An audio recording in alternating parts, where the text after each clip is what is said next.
इसको मकई की शेड में लगा के देखा, हमने जंतर की शेड में लगा के देखा, इसको बगात के अंदर लगा के देखा। होने को प्लांट्स हो जाते हैं, सर्वाइव भी कर जाते हैं, कुछ प्लांट यील्ड भी दे जाते हैं, लेकिन यूनिफॉर्म क्रॉप नहीं होती, कमर्शियल प्रोडक्शन हमें नहीं मिलती। ये अभी तक की जो हमारी मटेरियल कह लें या वैरायटीज़ कह लें या जीनोटाइप्स जिनको हम टेस्ट कर रहे हैं, उसमें हम चाइना, बर्मा, थाईलैंड, इंडिया, जहाँ से भी हमें अवेलेबल होता है मटेरियल, उसको यहाँ से टेस्ट कर रहे हैं, उसमें क्लोनल सिलेक्शन भी कर रहे हैं, साथ टिश्यू कल्चर की भी एड ले रहे हैं।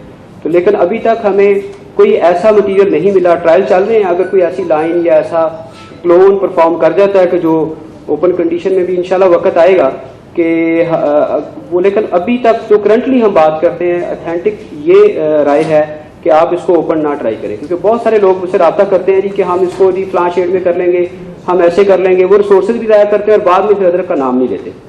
तो इसको करना आपने है टनल के साथ ब्लैक नेट या ग्रीन नेट या सिरकी, तीनों में से कोई एक।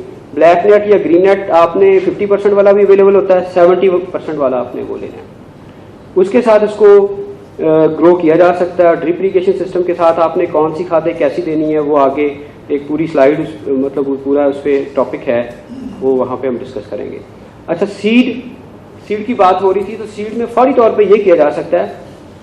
एक चीज़ जो हमने नोट की है कि पाकिस्तान में 2 तरह का सीड आ रहा है, मंडी अदरक आ रहा है। एक चाइना से, 70% हम चाइना से मंगवाते हैं और 30% हमारा थाईलैंड से। लेकिन मार्केट में हर टाइम आपको ये कमोबेश समटाइम होता है कि कंटेनर लेट हो जाते हैं, अवेलेबिलिटी 2-4 दिन मुतासर हो जाती है, लेकिन ये अवेलेबल होते हैं। तो इस वक्त भी मार्केट में चाइना का अदरक भी अवेलेबल है और थाईलैंड का भी अवेलेबल है, क्योंकि ये थाईलैंड और चाइना में अब पीक उनकी प्रोडक्शन है, तो इस वक्त रेट भी मुनासिब है। ये पिछले दिनों हमने कुछ फार्मर्स को गाइड किया, वो लेके आए हैं, तो 170 रुपये पर केजी के हिसाब से चाइना का। बात इंपॉर्टेंट ये है कि चाइना और थाईलैंड को जब हम कंपेयर करते हैं पिछले 3-4 साल के ट्रायल्स में, तो चाइना वाला अच्छा परफॉर्म करता है। लोग, मैंने देखा है कि सोशल मीडिया पे कुछ अनासर हैं, वो थाईलैंड को प्रमोट करते रहते हैं। वो क्या करते हैं कि थाईलैंड का बाई लुक देखने में वो देसी टाइप लगता है, कुछ वेंडर ये भी कह देते हैं ये देसी, या देसी वो कोई नहीं होता, थाईलैंड से ही आता है। लेकिन वो जब हम उसको अपनी सॉइल में लगाते हैं, पहले साल वो गुजारा करता है, अगले साल वो सीड बिल्कुल बैठ जाता है।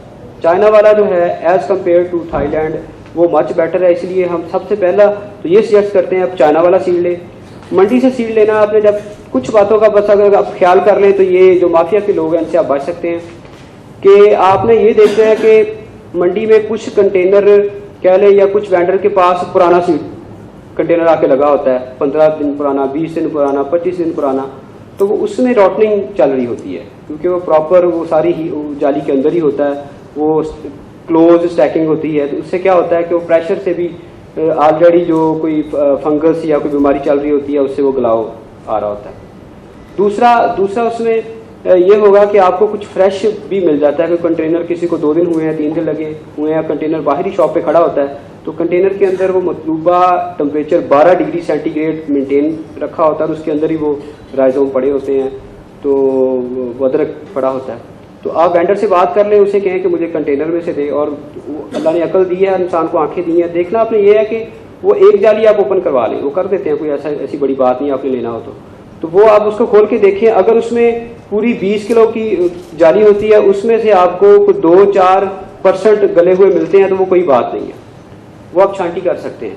लेकिन अगर आपको वो आधी जाली गली हुई और वो ब्लैक और स्मेल आ रही है, तो वो सीड हरगज ना लें, वो फिर आपका नहीं चलेगा, जो बचे हैं वो भी इफेक्ट हो जाएंगे। तो वो आप देख के फ्रेश ले लें कि वो देखने में, जैसे सर ने बताया, वो ट्रीटमेंट उसको केमिकल से ज़रूर किया होता है, लेकिन अल्लाह ताला ने ये नेचर की चीज़ों में ये बड़ी सलाहियत रखी है। ये टब के अंदर जो तस्वीर है, ये मार्केट से ही लिया हुआ अदरक है, उसको फुटाया गया है, तो ये ऐसे ही कोई बड़ी बात नहीं है कि फूटता नहीं है। अब आपको मुझे देखा है कि एक सोशल मीडिया पे बंदा है, वो 3000 रुपये किलो अदरक की सीड की बुकिंग कर रहा है, कबीर वाला से कोई है, मुझे नाम नहीं याद, तो वो 3000 रुपये केजी में बुकिंग कर रहे हैं कि जी हम चाइना से आपको सीड इम्पोर्ट करके देंगे। तो वो सीड अगर वो चाइना से इम्पोर्ट भी करें तो वो उनको 1500 रुपये पर केजी पड़ जाएगा। वैसे तो चाइना से सीड इम्पोर्ट करना बहुत मुश्किल काम है, नहीं होता, हम भी एफर्ट्स कर रहे हैं। तो ये क्वारंटाइन लॉज की बात करें तो ये बहुत मतलब इसमें डिफ़िकल्टी ये काम है। तो मार्केट से जब आपको 170 रुपये किलो मिल जाता है और उसमें अगर आपको 70% भी जर्मिनेशन मिल जाए तो वो सस्ता पड़ता है। और जब आप उसको ग्रो करके अपना सीड बना लेंगे तो वो अगले साल आपका वो 100% जर्मिनेट करेगा। तो इसमें यही सबके लिए एडवाइस है कि आप एक कनाल तक अपना अदरक लगाएं, मार्केट से लेके लगाएं, चाइना वाला लगाएं और उससे अपना सीड बना लें। फिर आपने करना है इसको ये है कि उसको छोटे पीसेज में काटना है। छोटे पीसेज में इस तरह काटना है कि हर पीस के अंदर 2 से 3 आंखें इंश्योर कर लें। वो जगह बनी होती है, कई दफ़ा वो जाली के अंदर भी आंखें नज़र आ रही होती हैं, कई दफ़ा नज़र नहीं आ रही होती लेकिन स्पॉट नज़र आ जाता है, यहाँ पे इसकी बड है, यहाँ से इसे स्प्राउट करना है। तो एक पीस के अंदर कम से कम 2 से 3 होनी चाहिए। ज़्यादा रख लेंगे उससे नुकसान कोई नहीं है, लेकिन आपकी वो नंबर ऑफ प्लांट्स कम हो जाएंगे, राइजोम साइज बड़ा बनेगा। ओवरऑल वो ये हमने एक्सपेरिमेंट करके देखे हैं। अगर आप 100 ग्राम का राइजोम लगा दें, आप 50 का लगा दें, आप 30 का लगा दें, 40 का लगा दें, अगर वो जर्मिनेट कर गया तो बाकी आपकी मैनेजमेंट है। वो ये नहीं फ़र्क पड़ता कि वो 700 ग्राम वाला 100 ग्राम वाला है तो वो उससे ज़्यादा ही प्रोडक्शन देनी है। कई दफ़ा 30 ग्राम का 25 ग्राम का राइजोम भी वो हमें उसके 70 ग्राम वाले राइजोम के बराबर वो यील्ड दे रहा होता है।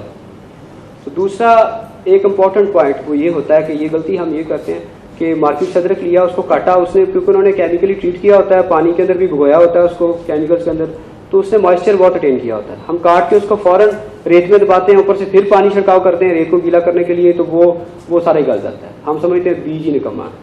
तो इसमें हमने ये जो पहले 2 साल खपने के बाद, मतलब हमारा भी ऐसे होता था कि हमें 10% पौधे मिलते थे, 20% मिलते थे। तो जब से ये हमें हमारे नॉलेज में बात आई, एक्सपेरिमेंट करके देखे कि इसको आपने कट करने के बाद 2 से 3 दिन के लिए हवादार सायादार जगह में ड्राई करना है।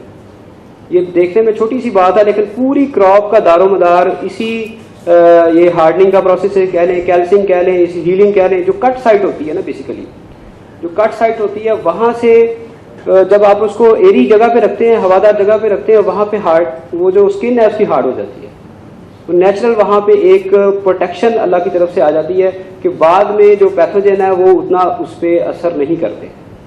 इम्यूनिटी बढ़ जाए, ये आप समझ लें कि ओवरऑल उसकी इम्यूनिटी बढ़ जाती है। अच्छा, 3 दिन के आपने उसको ड्राई करने के बाद, कट करने के 3 दिन के बाद फिर आपने उसको फंजीसाइड का और बैक्टीरियासाइड का सोल्यूशन में उसको डिप करना है, सीड ट्रीटमेंट का जो अमल है वो करने के बाद भी फौरन आपने नहीं उसको रेत में दबाना। 1 दिन के लिए मजीद ड्राई करना है, 2 दिन के लिए भी कर लेंगे तो हर्ज वाली बात नहीं है, लेकिन बेहतर ये होता है कि आप 1 दिन आपका ड्राई हो गया, जो आपने फंजीसाइड लगाए हैं वो साथ चिपक गए हैं, तो उसके बाद उसको फिर सैंड के अंदर सोइंग कर दें। ये हमारी डिफरेंट वैरायटीज का सीड है। सीड प्रेपरेशन इसकी जैसे पहले बात हो चुकी है कि 2 से 3 दिन के लिए आपने उसको कट राइजोम को स्टिफनेस के लिए उसको रख देना है। फिर सीड ट्रीटमेंट किस चीज़ से करनी है, तो उसमें कॉपर ऑक्सीक्लोराइड 10 ग्राम पर लीटर ऑफ वाटर, यानी कि जो सोल्यूशन आपने बनाना, अगर आप 20 लीटर का सोल्यूशन बनाते हैं तो उसमें 200 ग्राम कॉपर ऑक्सीक्लोराइड डलेगी। डाइथेनम 45 जो मैंकोजेब है ये 10 ग्राम पर लीटर वाटर ये इस्तेमाल करनी है। फिर ये एक नया केमिस्ट्री आई है, ये अगर ये ना किसी को अवेलेबल हो तो स्ट्रेप्टोमाइसिन सल्फेट भी इस्तेमाल हो सकती है, जो ये मेडिकल स्टोर से भी आपको इंजेक्शन मिल जाते हैं, तो उसकी रोज़ आपने रखनी है 1 ग्राम पर लीटर ऑफ वाटर। तो ये हमारे वसीम अब्बास साहब प्लांट पैथोलॉजिस्ट हैं, ये आपको ये नई जो बेंजियोथायाजोलिनोन है G1 के नाम से मार्केट में अवेलेबल है, नई केमिस्ट्री है, इस पर हमने एक्सपेरिमेंट्स किए हैं तो इसके बहुत अच्छे रिजल्ट्स आए हैं। वो डिटेल्स आपको वसीम अब्बास साहब मेरे बाद उनकी डिटेल्ड प्रेजेंटेशन होगी डिजीज़ के ऊपर और इसका बाकी पेस्ट कंट्रोल के ऊपर। तो ये इसके साथ हमने सीड ट्रीटमेंट करना है और 1 दिन के लिए ड्राई करने के बाद फिर उसको सोइंग में सैंड में उसकी सोइंग कर दें। सैंड में सोइंग करने का आसान सा तरीका ये है कि आपने 3 से 4 इंच लेयर नीचे लगा लेनी है कच्ची जगह पे। कच्ची जगह पे 3 से 4 इंच के लिए 3 से 4 इंच रेत फैला के उसके ऊपर आपने गंडियाँ चिन देनी है। ये अगली स्लाइड में आपको मैं दिखाता हूँ। ऐसे जो आपने पीस तैयार किए हुए अदरक के, उनको ऐसे रेत के ऊपर आपने फैला देना है और अगेन फिर 1 से 2 इंच लेयर जो रेत के ऊपर आपने उससे कवर कर देना है और फिर स्प्रिंकलर के साथ उसको वाटर देना है और सैंड को आपने वेट रखना है। मतलब कि इतना इरिगेट नहीं करना कि पानी वहाँ पे वो उतर रहा हो, मतलब सॉइल को मॉइस्ट रखना है, वर्तर कंडीशन में रखना है कि बीज को हल्की हल्की नमी